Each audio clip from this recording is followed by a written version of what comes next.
Andre thinks Thursday nights would be best. Thursdays? I think so. Right, and on all the other nights, we'll just have a big trough of baked beans and garnish it with a couple of dead dogs. Welcome to episode 5 of the Fawlty Towers podcast, where we're tucking into dead dog and beans. Delicious. Please, sir, may I have some more? It's good with custard. How are you, Ian? I am fine this week. I always say I'm very well. It becomes sort of boring for people, so I'm mixing it up this week. How are you, Jerry?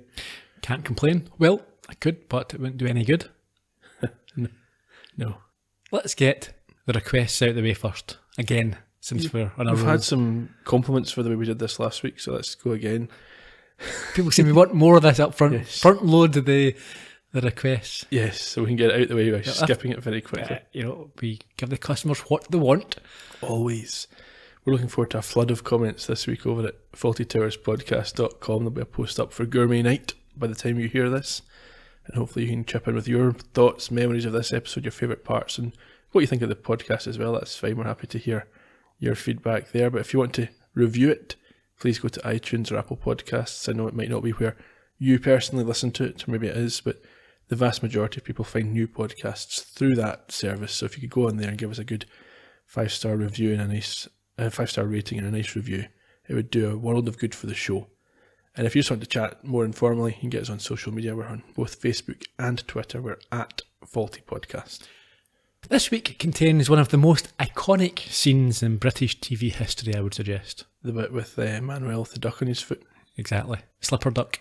Yep. It's been mimicked over the years by many, bettered by none. You want to chat about it? Sure. Do you have a summary? Yes. Quack on. In Gourmet Night, Basil and Sybil attempt to attract some high-end diners by hiring a talented chef and organising a special gourmet evening. When the night arrives, however, the lovesick chef drinks himself into oblivion, leaving the team to pull together and carry off this ambitious dinner without his help. With some very particular guests waiting for their meals, can Basil and the crew make a success of their event? Or is it a recipe for disaster? We break with the norm this week and begin in the hotel grounds, where Basil is talking to his broken down car in frustration before Manuel comes out to tell him that there is a call.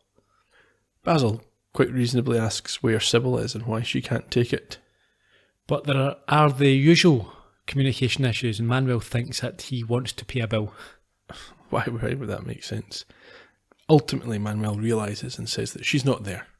So Basil heads up to reception whilst moaning about being overworked, and again I have sympathies. He's down here trying to sort the car.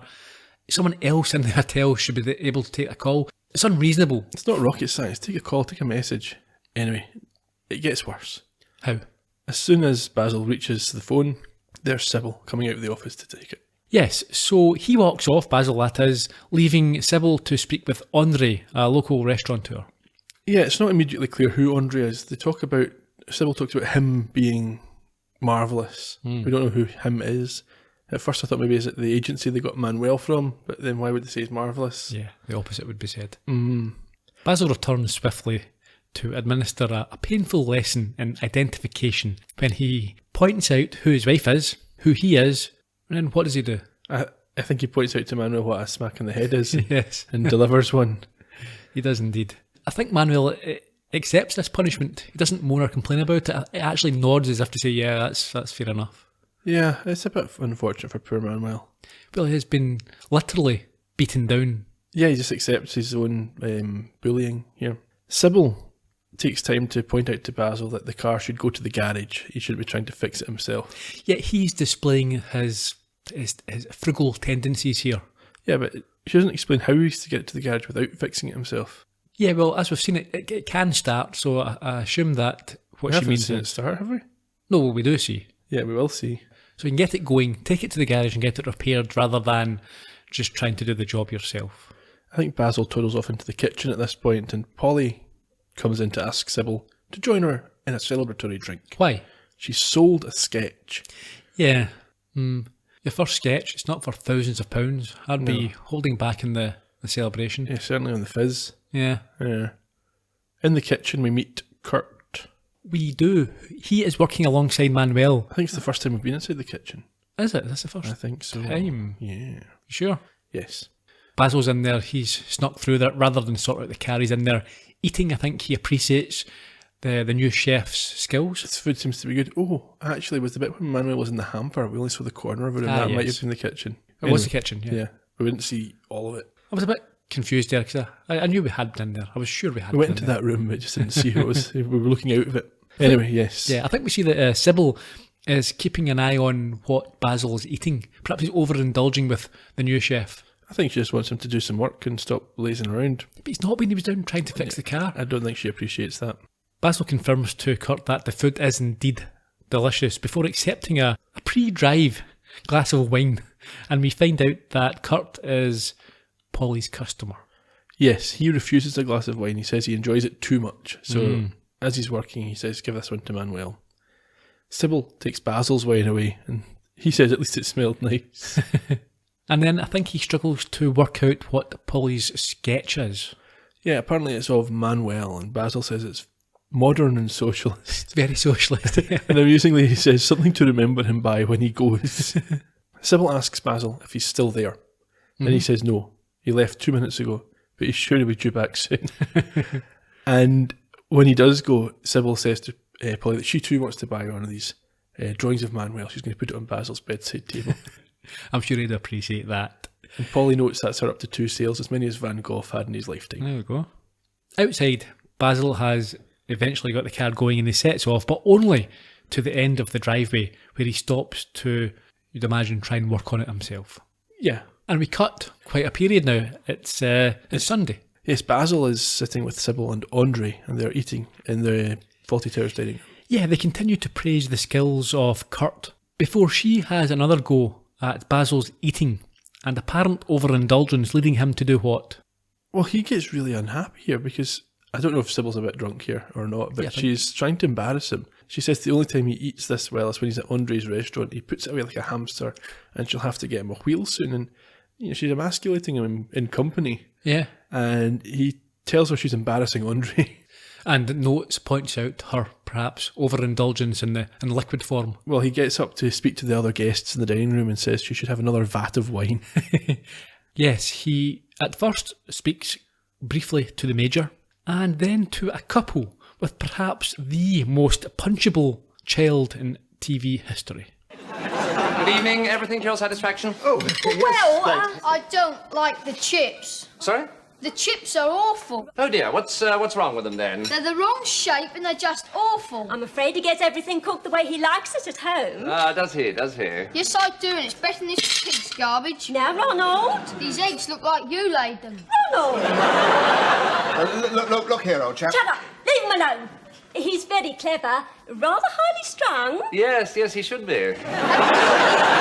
Chips. Well, these are proper French fried potatoes. You see, the chef is continental. Couldn't you get an English one? Why don't you eat just one or two, dear? They're the wrong shape. Oh dear, what shape do you usually have? Mickey Mouse shape? Smarty shape?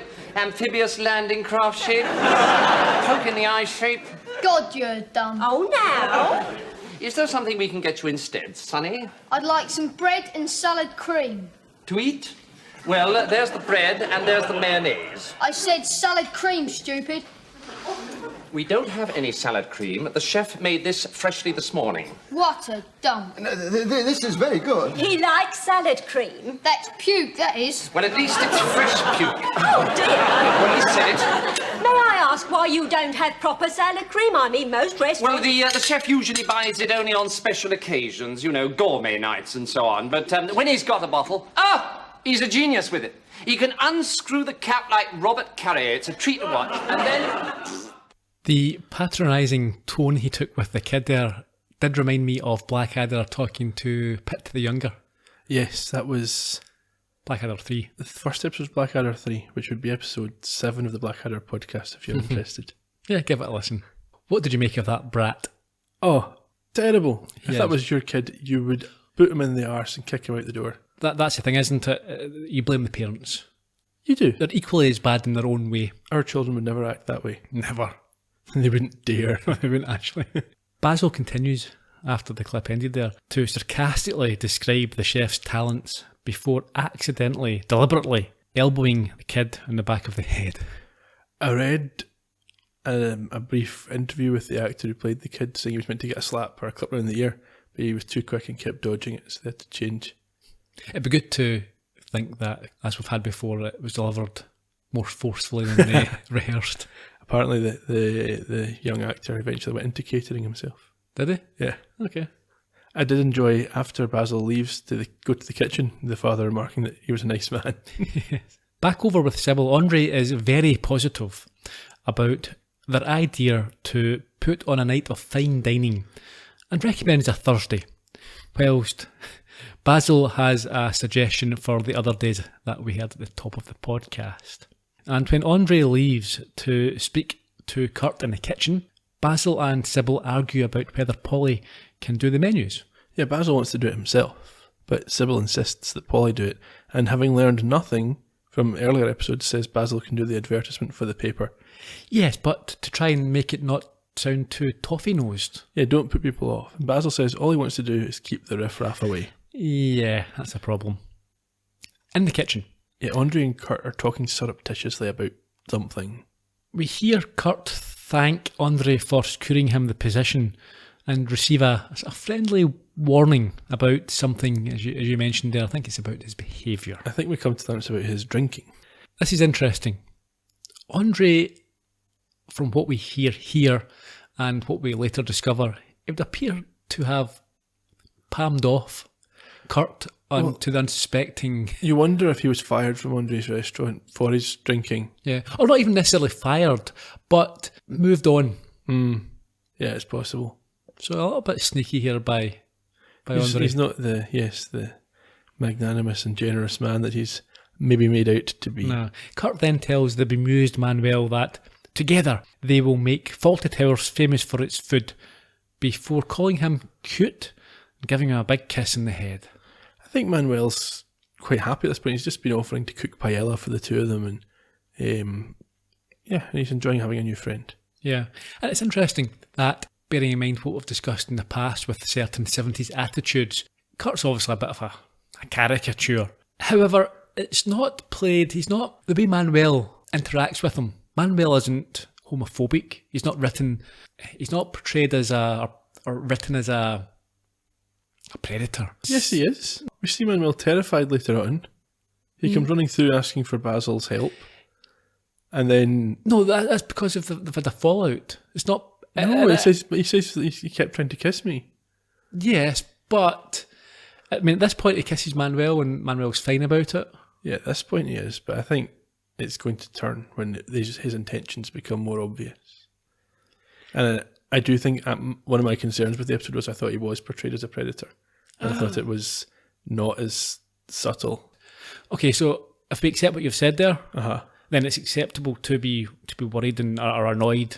But in the 70s, it would have been easy to write Manuel being annoyed or the rest of them to be intolerant just because the guy was gay. Yeah, okay, so my reading of it all is it's not really about his sexuality. It's about him not respecting Manuel's boundaries, and it's about consent. It's actually quite topical. Mm-hmm. I think that Kurt, regardless of his being homosexual, he could have been a woman. Mm-hmm. It didn't really matter. It was more the fact that Manuel wasn't interested in him, and he pushed the matter further than he should have, and then didn't handle rejection very well. Yeah, okay, I accept that, yeah. Now, I think what I was just trying to say is that He the wasn't meant characters, to be a gay caricature. yes, and how Manuel and the rest of the staff worked and accepted him. It'd have been easier for them to be, let's say, not tolerant. Yeah, of, and they of didn't that. go for any cheap jokes on that. I think that you're right. It's Kurt. There was talk about he had a crush, or he loved Manuel. It was nothing to do with the sexuality. Yeah, it's just one person had a crush on another person and then behaved badly. And because of it. I think when Polly says this to Basil, he had a crush, he loved him. Basil didn't look aghast at Yeah, he the didn't concept start of vomiting or anything. Yeah, the concept of this. Yeah, so yeah, it was handled reasonably better than it could have been. better than other attitudes of the time and Contemporary shows, yes. or no, better than how they've dealt with other. I think even better than Blackadder, which is 10 years later, deals Yeah. with it, because we talked about that on the Blackadder podcast we had some real problems with this, Yeah. and we don't get that here. Anyway, where were we? Before we went off on our rant. Yes, so Andre and Kurt and Manuel have been in the kitchen and they're going to make it famous for its cooking. And we cut to gourmet night. We do indeed. It is the evening of the big event, and Basil and Manuel are in black tie. What does Basil do with a spoon? Well, they're putting the cutlery out on the table. I think a spoon gets dropped and Manuel tries to just pick up and wipe it down and put it on the table, and Basil's not having any of that. He rubs it all over his face and smacks him in the face with it and tells him to go and get a clean one. And this is one of these times that it sounds as if he actually did hit him quite, it wasn't a prop. Yeah.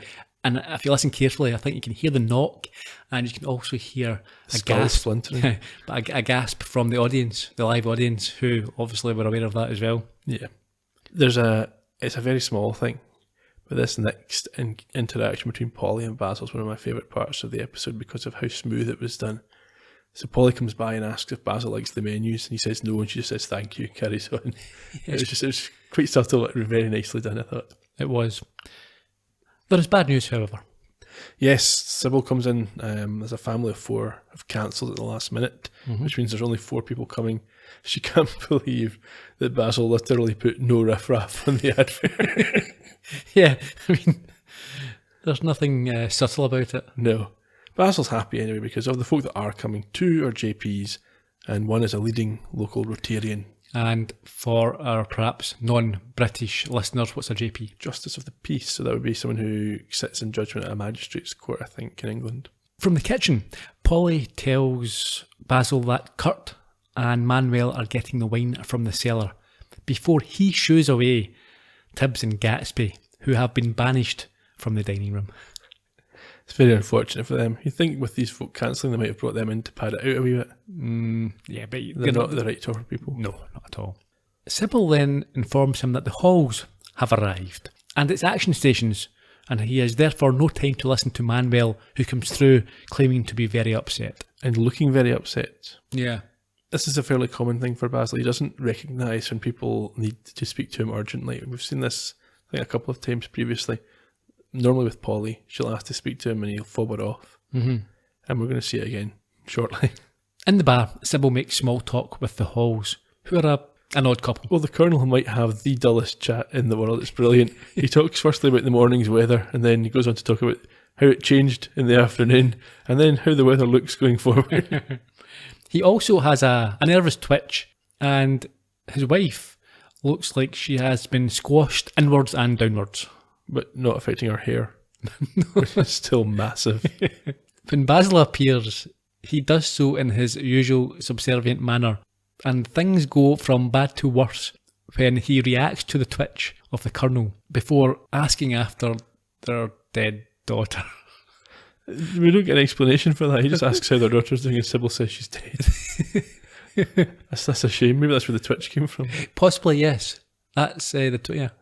Basil's very upset to find that the Colonel doesn't remember him from their previous meeting. No. Basil awkwardly tries to change the topic from the deceased daughter to the pinstripe in the Colonel's suit. Yes. And the Columbo moment here when he asks how much the suit costs.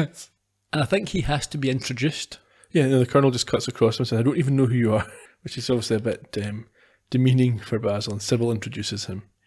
And then tells the mouse-like Mrs. Hall not to get up when he eventually spots her behind her husband. She's not even sitting down, she's standing.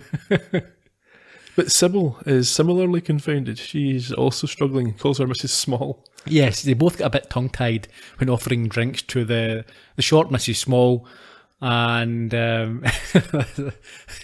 liked the Colonel's drinks order. 2 small dry sherries. Yeah, well, he says 2 small and dry. Yeah. And Basil thinks he's referring to his wife. I think this scene is the first indication we get that the conflict in this episode is not going to be between Basil and Sybil. Well, that's a very good point. I think this is the first episode where they are working more as a team, and the conflict is external to the hotel residents, as it were. Yeah. Through in reception, Mr. and Mrs. Twitchen have arrived. Yeah, they seem far more charming than the Halls. They're glad to be supporting something new in Torquay. Polly then appears and asks for a word from Basil, but as he doesn't move away from the twitchings, she tries unsuccessfully to deliver her message about Kurt via some food-based cryptic clues. Yeah, Basil thinks she's drunk and tells her to go and behave herself while showing the twitchings through to the bar. Yes, after he threatens Polly, I think, with a bit of violence. She grabs him from behind a couple of times and without... Why would he think she's doing this? Surely he must realise. I know. But he's so wrapped up in his social event that he just fobs her off and threatens to punch her in the face, I think, at one point. And again, as mentioned before, this is one of the times where you're thinking, just listen to Polly and you can sort all this out just now. You know, save all this hassle. Yeah, get onto it early, but no. Yeah, so he's leading the twitchings through to meet the Halls. However, it becomes a little awkward when he decides not to tell the twitching Hall who the new arrivals are. Ah, good. Oh, Colonel and Mrs. Hall. May I introduce Mr. and Mrs. Have you met? No, we haven't. Have you? No. Oh, good. Well, what would you like to drink then? What? To drink? I didn't catch the name. Oh, you didn't catch it. What a rotten bit of luck. Well, Fine, thank you. no, we still don't know the name. Oh, Faulty. Basil Yes, Faulty. no, there. Oh, there. I'm so sorry. I thought you meant the off. It's quite warm, isn't it? I could do with a drink too. So another sherry? Well, aren't you going to introduce us? Didn't I? No. Oh, sorry. This is Mr. and Mrs. Faversham. What? Mr. and Mrs.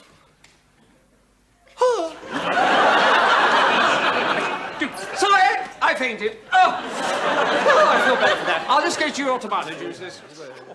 Okay, I think a lot of people probably reckon there that Basil can't remember their name because it came across that to me initially before I kind of thought about it. But that's not the case. No, he was uncomfortable introducing a twitching to a twitcher. Yeah, my feeling, I think John Cleese says something similar in the commentary. They don't really set this up well enough. He's wrong again. I don't. I think you might be quite right because the twitch isn't so obvious. It's not mentioned previously.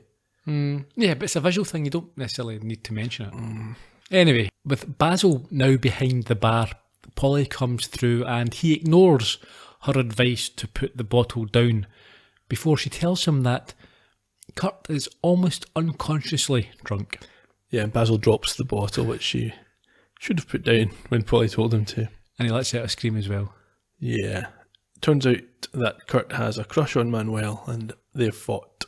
Yeah, so Basil sets off to the kitchen, bemoaning hiring a French chef, or worse, the Greek one that he actually did hire. Well, yeah, Polly points out he's Greek and Basil says that's worse, they invented it. Invented what? Homosexuality. Now, this same joke's used in Father Ted. Okay, are you sure that's what you're referring to? I think so, yes. Okay. The joke in Father Ted, I don't know anyone who's seen it, but there's a racism-based episode where Father Ted offends the Chinese community. And someone says to him, what about the Greeks? They invented gayness. Now, I think that's a reference to this. Because there's a couple of other things in Father Ted that are Well, Fawlty Towers inspired. My thinking in this part of the world, Fawlty Towers influenced most of the next generation of comedians. I think that's probably reasonable. So in the kitchen, Basil tries to take the bottle from the lovelorn chef, but is launched into the dining room before Kurt cries over the lack of love shown by Manuel, and then wrestling with Basil and collapsing in a heap. Yeah, we then hear Manuel saying from outside the room that he's coming in, but he does not want a cuddle. Yeah, so fair enough, yeah, Kurt's obviously taking things far too far. I think perhaps once the alcohol started, it's maybe got a bit worse when they were down in the wine cellar. Surely, yeah. Basil tries to stir him, thinking that he's only had a half bottle that you can see in his hand, until Polly points out what? I think there's a couple more empty bottles in the sink. Yeah, and this leads Basil to try and strangle the unconscious Kurt. It's almost like a drawing. The chef slumped against the wall with his hat on and big red nose. And like, you can almost picture that as a cartoon or a sketch of some kind. Sure. Manuel is then dragged through for a bit of victim blaming. Yeah, Basil says he only had to be civil, but he obviously hasn't realised quite the scale of the issue here. No, one little kiss. Polly comes up with a brilliant suggestion, though, to save the day. Yes, what's that? They get Andre to cook. But in a panic, Basil calls her a cloth-eared bint and Second time he's done that. Is it? Yeah. Yeah. And points out that Andre will be working himself that night. Yeah, his restaurant's open, but Polly has another good idea. Andre can cook for them at his restaurant and Basil can collect the food in his car. Yes. And so at this, Basil now calls her brilliant and gives her a kiss. You wouldn't get away with that these days. You can't kiss your employees. Okay. But What if your it's- employee is also I think your partner? it would still be inappropriate because of the imbalance in power in the relationship. But what if it was your girlfriend? That gets awkward and tricky. But in general, the concern is that they would feel they weren't able to object because you are able to fire them. In general, just don't touch People that work for you, employees. yeah. Leave them alone. Yeah. In fact, you get your hand off me right now. That's not my hand. Ah! Do you remember the last moments of the previous episode?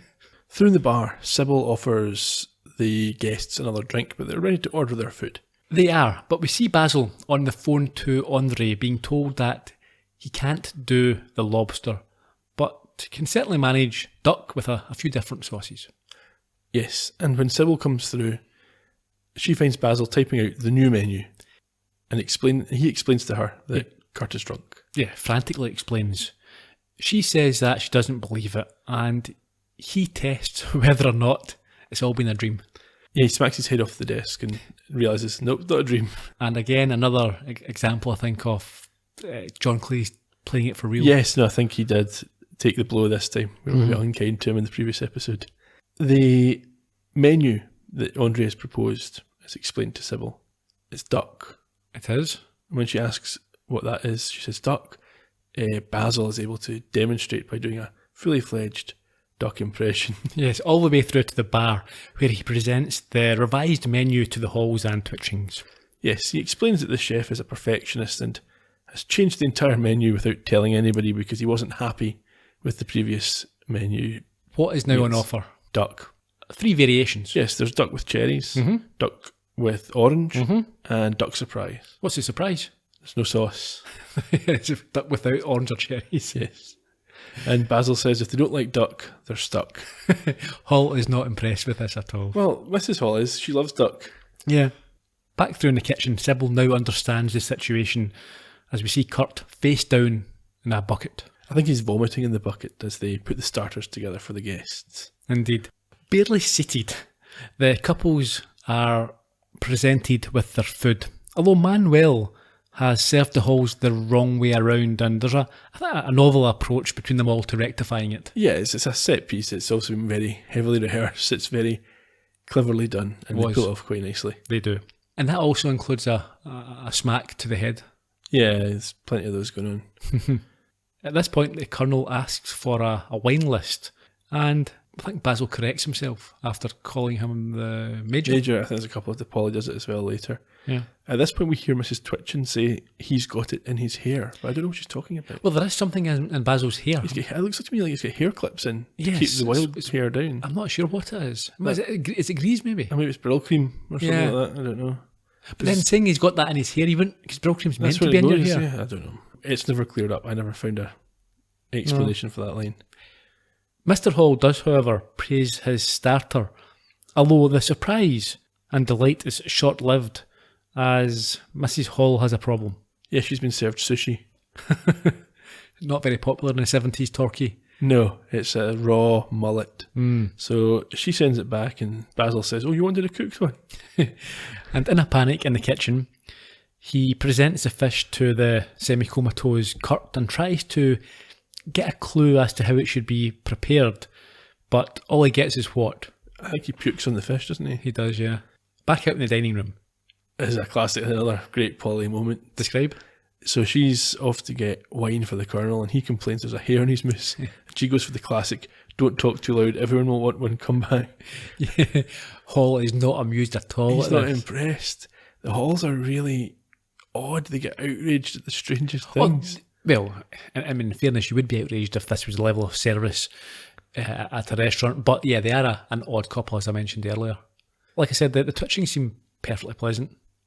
Yeah, they're okay so far. Yeah, Polly scampers off after being shouted at. Yes, and we see Basil driving down to Andre's restaurant. Yeah, before we see Polly return with a replacement for the Halls. Now, I suspect they've just removed the hair. Almost certainly. Over at Andre's, Basil collects the duck and the sauces, but now his car won't start. Yeah. And we cut back to see Manuel making a mess of trying to serve wine. I don't understand this. He's poured a glass for the Colonel, who likes it, and then instead of pouring a glass for Mrs. Hall, he tries to top up the Colonel while it's at his mouth. And Manuel's a Spaniard. It's a wine drinking culture. Yeah. It's not a as weird if, thing to yeah, do. who knows. In the kitchen, Basil returns. Obviously, he's got the car started eventually. He's delighted because they've solved the problem and everything now will be fine. I think he congratulates everyone on a He does, he job says, well done. Well yeah. done, everyone. So he's about to put the duck onto a trolley in order to carve it, but things go terribly wrong. Well, first of all, he's distracted by Sybil, and then the door is slightly opened and knocks the duck from his hands onto the floor. But it's still It's recoverable, yes. salvageable. Polly says it'll be fine, but at this point, Manuel comes flying into the kitchen with the trolley and puts his foot right into the duck. Yes. As I mentioned earlier, he ends up wearing a duck slipper. Sybil asks what to do, and Basil says that she should kill herself. But only after she phones Andre to order a replacement and telling Polly to go and entertain the guests in the meantime. That's a line that would not make the edit in 2018, I don't think. You can't tell folk to go and kill themselves. No, you wouldn't do that. I wouldn't have No. thought. We're now in the car, and I think we cut back quickly to Manuel playing the Spanish guitar. Yeah, he's stalling for time, I think, in the dining room. Basil gets to Andre's, though, without any dramas, and there's a duck waiting for him. Yeah, and this is where the drama happens because he picks up the wrong dish. Well, it's not his fault. Andre distracts him by talking about sauces, and while he's doing that, another busboy comes in and puts down one platter and takes away the duck. What he was meant to be doing, I don't know. But anyway, he's away, and what did you imagine was on the one that he'd left behind? I can't remember not knowing. knowing. Yeah, I thought it might be leftovers, like a carcass. sure. Anyway, Basil takes this, not knowing it's the wrong thing. Obviously must weigh the same as a duck, therefore it's a witch. I don't know. That's the wrong John Cleese thing. I don't know. Anyway, the car struggles to start and he screams at it. Meanwhile, Manuel has finished his performance to a lukewarm response, forcing Polly to give a nervous rendition of I Can't Say No. It's spontaneous as well. Yeah. And by this point, Basil has finally broken down. What does he do? Well, he's got a van blocking the road. He can't get back to the hotel, and he tries to turn, and the car stalls out and will not restart. And at this, he snaps.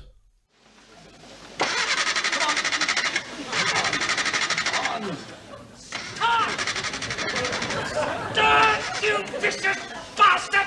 Come on! Oh my God! I'm holding you if you don't start! I'll count to 3. 1, 2, 3. Right! That's it! You've tried it on just once too often! Right! Well, don't say I haven't warned you! I've laid it on the line to you time and time again! Right! Well, this is it! I'm gonna give you a damn good thrashing!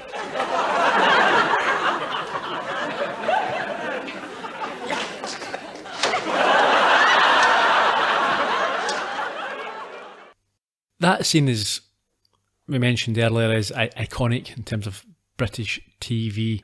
Although I think obviously it's so well known that I think you have to take a step back and appreciate how funny it would have been at the time, or for seeing it for the first time. I think it's one of those ones if someone said to you, what do you think is a great scene from Fawlty Towers? And you hadn't been watching it recently. That's probably one of the ones that you would go to first. Oh yeah, top 2, I would say. It's very well performed and it is very funnily written. I liked it very much. Back over in the dining room, Polly finishes her song to much the same response as Manuel's before the Colonel asks where the duck is, and she tells him that it is just coming. And it is, as we see Basil running up the drive. He's obviously run the whole way from where the car broke down. Yeah. It's now Sybil's turn to try and entertain.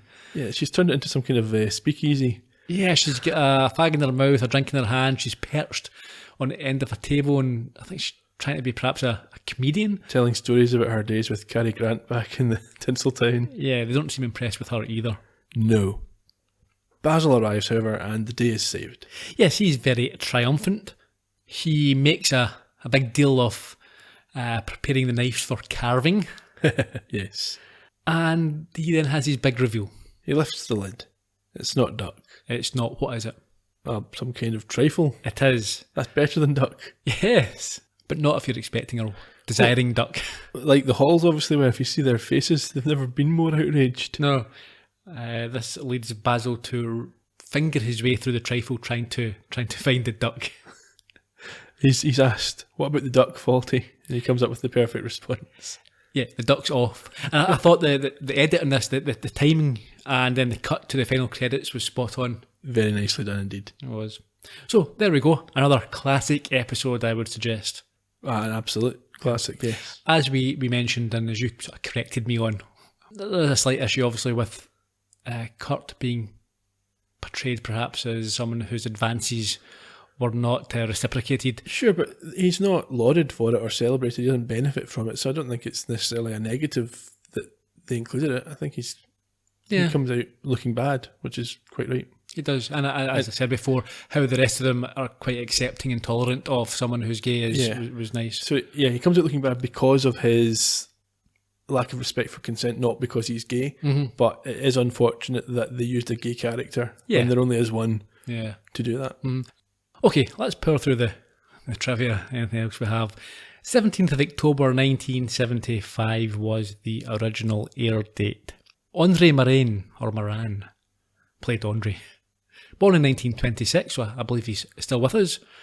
He's primarily known for playing Francois in 3 or 4 of the Pink Panther movies from back in the day. Steve Plaitis, who knows, played Kurt. He died in 1994, aged 81.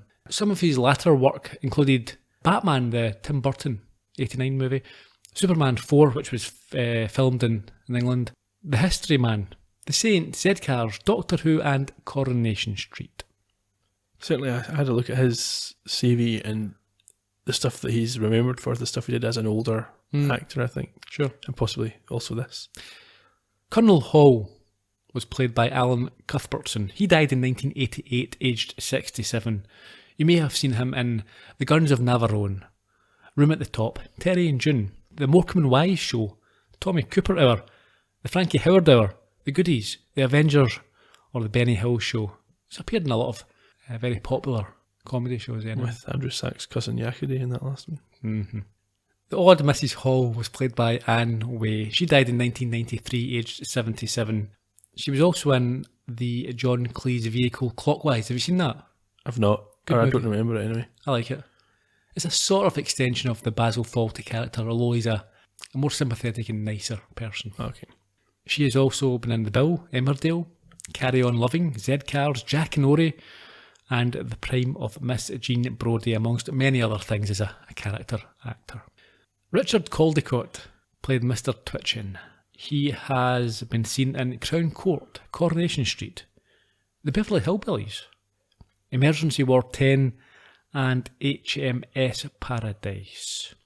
Mrs. Twitchin was played by Betty Huntingly Wright. She died in 1993, aged 81, and has appeared in The Contenders, Badger's Bend, and Bulldog Breed. She is the daughter, or was the daughter, of comedian Huntley Wright and the mother of actor Bridget McConnell. Not the Bridget McConnell that's married to Jack McConnell. Okay. And the final two, long list this week. Mr. Heath, he was the father of the brat, was played by Jeffrey Seagal. And we have mentioned him before. Stephen's brother. Yes, in the Jonathan Creek podcast. If you've not listened to the Jonathan Creek podcast, you should do. He died in 2015, aged 94.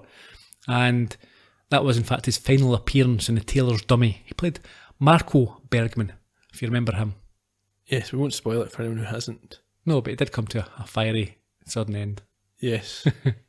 He also appeared in UFO, Barnaby Ridge, Lytton's Diary, Rent-A-Ghost, and The Strauss Family, as well as Z-Cars. Mrs. Heath was played by Elizabeth Benson. She was born in 1926, and this is her first of 2 Fawlty Towers episodes. We'll discuss her in more detail in her second appearance, but the reason I have mentioned her today is because she appeared in another hugely iconic sitcom episode. Okay. She was in Only Fools and Horses, A Touch of Glass. So the chandelier episode. Yes. She played Mrs. Ridgemere, the lady of the house. Do you think they stole the title for that from Fawlty Towers? Yes. There we go. Double back. Do you have any trivia for us, Ian, this week? Couple of little things. If you enjoyed seeing Basil hitting the car with the tree, you can buy a corgi toy of it on eBay. There's a standard version that's going for like 30 or 40 quid generally, but if you have one in your house that's got one of the misspelled signs, whether it's Warty Towels or whatever else, they are seemingly worth a lot more money, so keep that one in mint condition or cash it in. And a couple more. John Cleese apparently didn't learn to drive until a year after this was filmed, so they had a double doing the actual driving, and apparently he feels that despite this and The Germans, which is next week, being some of the most popular Fawlty Towers episodes, it's maybe the ones that he has the most to nitpick about. Okay. Continuing the car theme, the registration of it was WLG142E, and it is a 1967 Austin 1100 Countryman Mark I. Some people suggest that the corgi toy got the wrong model of car. But Okay. I've not seen it personally to verify that. Some people have got too much time in their hands. Unlike us doing Fawlty Towers podcasts. The hotel sign at the start of the episode said Warty Towels, so I think last week we correctly predicted, using our psychic powers, that it would be the end of the dilapidation run and the start of the anagram run, and so it has proved. Okay. What have I got before we wrap things up? Yeah, there was a mention of Chef Robert Carrier. Apparently he was an American celebrity chef, big in Europe. And it was unusual that we saw a few exterior shots this week. So quickly mention locations. As we all probably appreciate, the show wasn't filmed in Torquay. The street Mentmore Close, where the car broke down and was abused by Basil, is in Kenton, and that's between London and Watford. Henri's restaurant is on Preston Road, Harrow. And if we go back to episode 1, we didn't mention it at the time, but the high street where the bank was is in Cookham. It's where Polly saw Lord, what's his face? Well, And the Melford, police- yeah. Melford and the police officer, yeah. Yep, and that's near Slough. So I think they're all sort of north-ish London area. Fair enough. Yep. Favourite scene this week? I don't know about favourite scene, but I think I mentioned during the episode my favourite parts were the little interactions between Polly and Basil. Okay. I liked Manuel being introduced to Sybil and then the spoon. Fair enough. And as you said, next time we've got the Germans. Great, well, we'll see folk in 7 days' time. Cheerio. Bye-bye.